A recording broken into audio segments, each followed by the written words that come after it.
জন্মভূমি, আমাদের মাতৃভূমি, মায়ের সান্নিধ্য, মায়ের স্পর্শ, মায়ের গন্ধ, মায়ের বর্ণ মনকে আরাম দেয়, প্রশান্তি দেয়।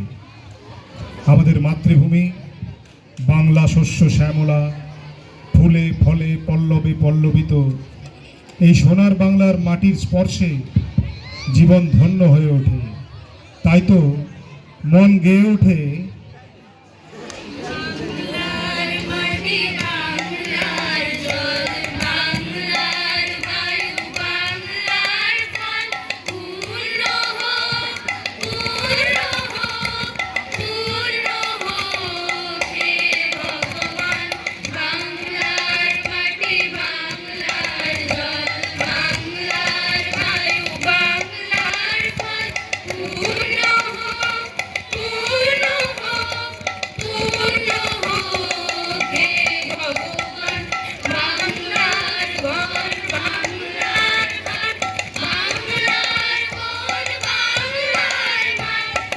স্যার সামনে থেকে সরুন।